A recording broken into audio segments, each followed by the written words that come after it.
जिस दिन राजा दशरथ ने गोदान किया, उसी दिन उनके पुत्र भरत के मामा युधाजित वहां पहुंचे।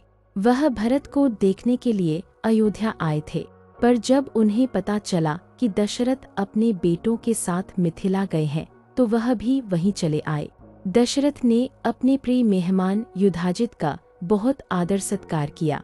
अगले दिन सुबह राजा दशरथ अपने पुत्रों के साथ जनक की यज्ञशाला में गए।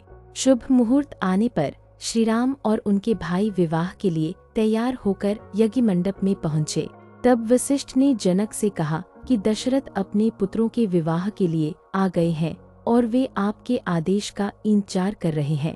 इस पर जनक ने कहा कि यह उनका ही घर है और उन्हें किसी के आदेश की आवश्यकता नहीं है।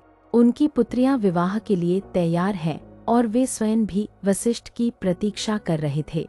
जनक की बात सुनकर दशरथ अपने पुत्रों और ऋषियों के साथ मंडप के भीतर गए।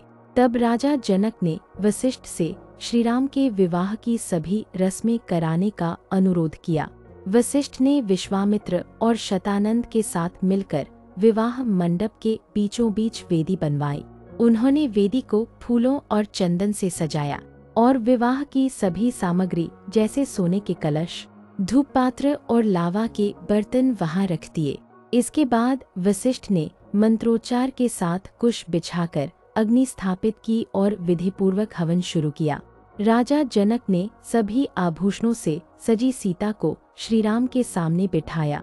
उन्होंने श्रीराम से कहा, यह मेरी पुत्री सीता है, तुम्हारी सहधर्मिणी। इसका हाथ अपने हाथ में लो। यह पतिव्रता, सौभाग्यवती और सदा तुम्हारी छाया की तरह रहेगी।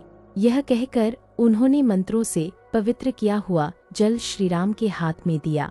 फिर जनक ने लक्ष्मण से उर्मिला का, भरत से मांडवी का और शत्रुघ्न से श्रुतकीर्ति का हाथ थामने और उनसे विवाह करने का अनुरोध किया।